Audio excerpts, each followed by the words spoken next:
En el marco de esta crisis por coronavirus, tenemos que el desafío de tratar de entender más y mejor la enfermedad y particularmente en esa población que es la que más se ha visto afectada. Sabemos ya que la población de riesgo es la población mayor y también aquellos que tienen algunas enfermedades de preexistencia. Ambas condiciones a veces se mezclan.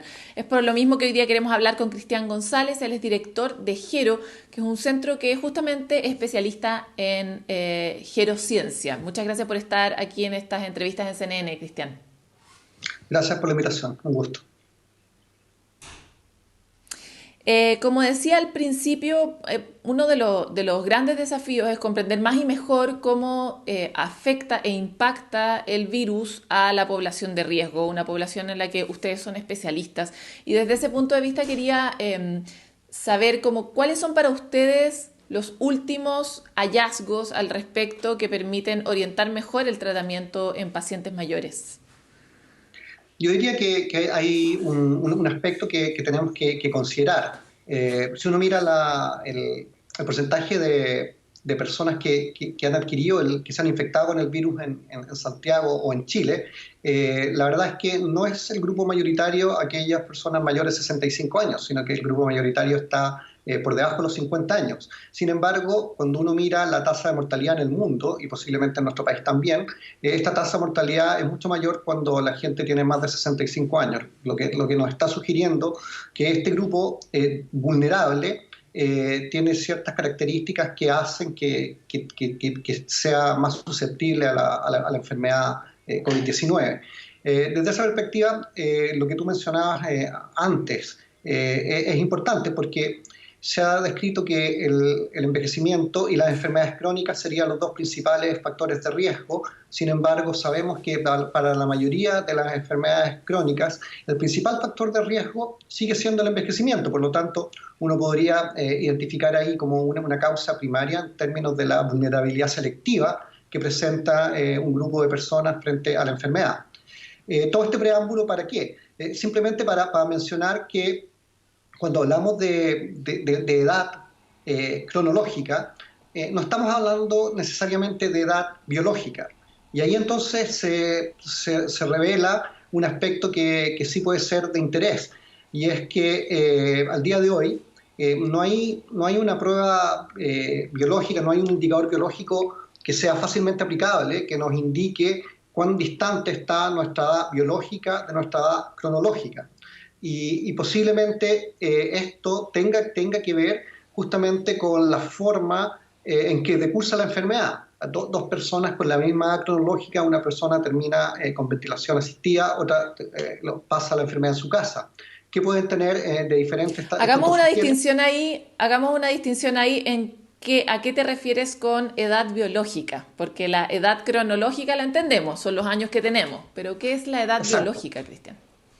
Sí, la edad biológica es un concepto difícil de definir porque la edad biológica esencialmente es lo que nos diría si uno mira la forma o para los parámetros en escala molecular de cómo nuestro organismo está funcionando, qué edad tenemos. Por lo tanto, solo para entenderlo Qué bien, tan el concepto, gastados estamos de alguna manera? ¿Qué tan más o ajetreados? menos. Claro, más o menos así. Porque, para la gente es súper fácil entender, por ejemplo, la susceptibilidad de tener diabetes o padecer diabetes, porque tú vas a un servicio médico, te tomas una muestra de sangre, te miden la glicemia y eso te indica si tienes diabetes o no tienes diabetes. Sin embargo, no hay una prueba que podamos hacer igual para determinar qué edad tenemos. Es decir, si es que en el caso mío yo tengo 51 años, si es que esa prueba dice que yo tengo 51 o tengo más de 51 o tengo menos de 51 y qué tanto es la Ahora, desviación respecto a la cronológica y la biológica. ahora sí existen algunos test que uno podría hacerse, no sé, por ejemplo, nivel de oxidación, o sea, cantidad de radicales libres que tenemos, por ejemplo, o qué tan bien o qué tan mal funcionan ciertos órganos. ¿No existe alguna manera como de combinar todo eso para que uno pueda tener esa edad biológica?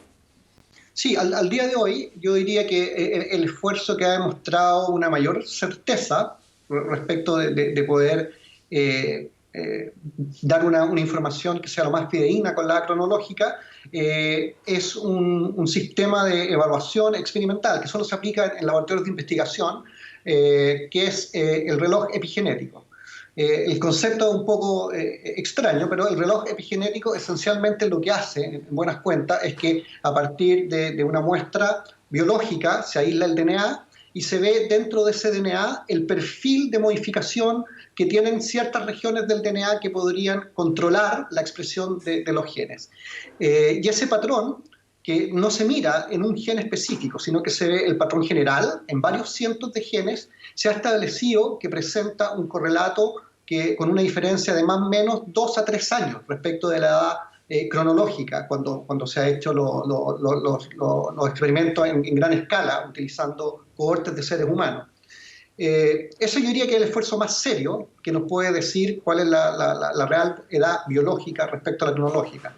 El problema es que es una técnica tremendamente engorrosa y tremendamente cara, por lo tanto solamente tiene una aplicación al día de hoy en laboratorios de investigación. Respecto a lo que tú preguntabas, por ejemplo, a comienzos del siglo XXI hubo un gran proyecto de la Unión Europea que financió a un consorcio de laboratorios en distintas universidades de Europa que durante 10 años buscaron marcadores que tenían que ver con oxidación de proteínas, oxidación de lípidos, oxidación de ácidos nucleicos, como potenciales marcadores de la forma como envejecíamos. Y los resultados, cuando uno mira los resultados de ese estudio largo, no hay una evidencia directa de que uno pueda encontrar un marcador o un grupo muy pequeño de marcadores que nos puedan decir con certeza cuál es la forma en que estamos envejeciendo o cuál es la edad cronológica. Por lo tanto, todavía ahí, a pesar de que se avanzó y que aprendimos mucho en esos 10 años respecto de la oxidación de macromoléculas y como consecuencia del envejecimiento, no llegamos al punto de poder establecer que alguno de esos fuese un buen marcador. Ahora, cuando vemos qué personas están reaccionando mejor y peor en la población de riesgo, ¿qué elementos podríamos identificar, ya que no tenemos este marcador? Porque uno diría, bueno, probablemente si uno tiene una edad biológica buena, va a responder mejor frente al SARS. Pero ¿qué es lo que permite distinguir que alguien responda mejor o peor? Sí, yo diría que ahí un posible buen predictor sería la aparición de un síndrome geriátrico o la presencia de un síndrome geriátrico que se denomina el síndrome de fragilidad. La fragilidad es un concepto que da cuenta de las pérdidas de las capacidades del organismo de poder recuperarse frente a daños que provienen desde el medio externo. Y la fragilidad aparece en un organismo cuando se pierde la resiliencia, que sería en el fondo la capacidad que tiene el organismo de un individuo de poder responder y poder recuperarse cuando hay un insulto o un daño que viene desde afuera. La fragilidad es un síndrome que se puede determinar y que hay una escala de fragilidad que se puede determinar con pruebas que se hacen, de hecho algunas de ellas habitualmente, pero no es algo que se lleve un registro muy permanente ni muy exhaustivo respecto de cómo está distribuida la fragilidad de la población. Por lo tanto, ¿y deberíamos entender mejor la fragilidad? Sí.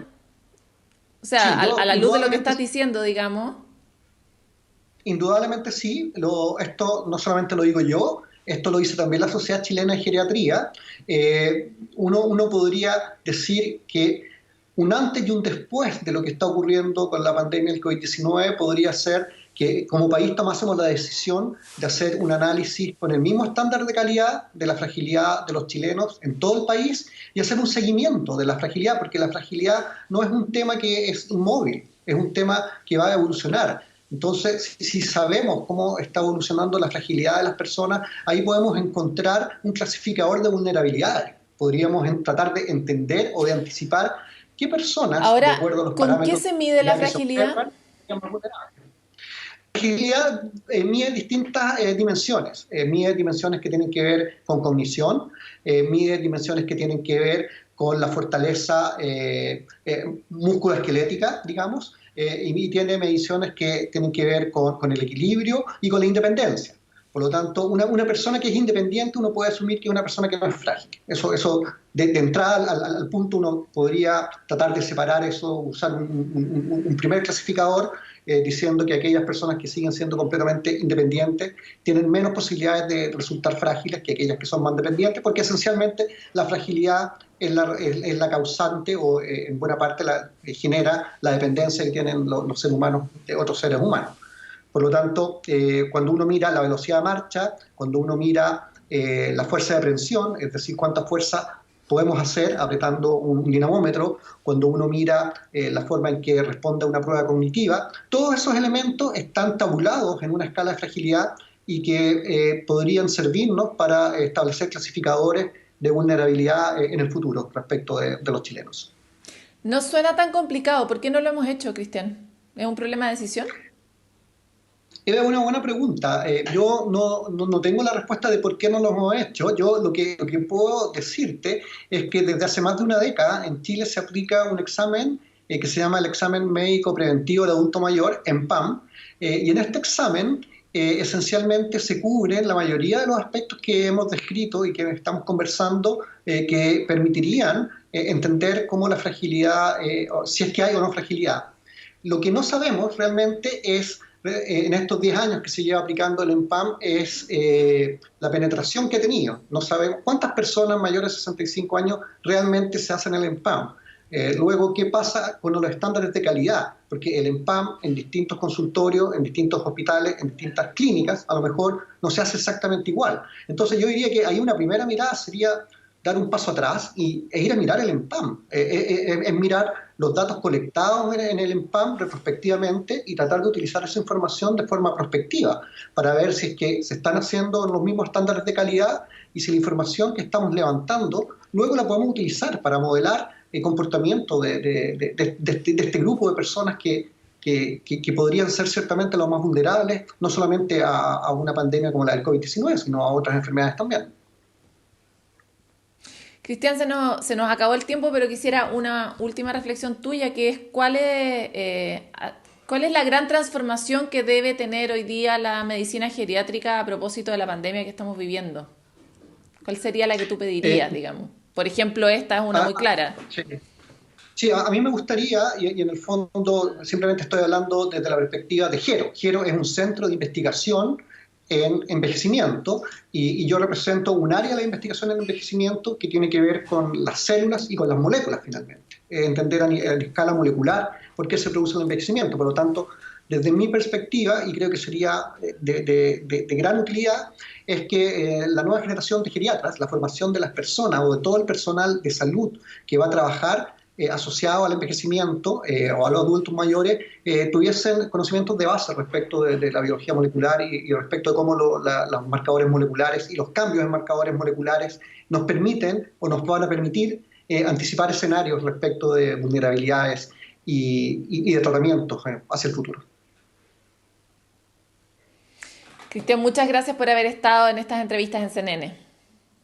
Vale, súper. La pandemia ha abierto para todos una oportunidad para volver a mirar lo que no estábamos mirando, para transformar lo que se demoraba en cambiar. Y es por eso que quisimos hacer un foco en la gerociencia para ver de qué manera podríamos colaborar con una población que hoy día está en riesgo y que hasta que no tengamos vacuna seguirá en ese estado.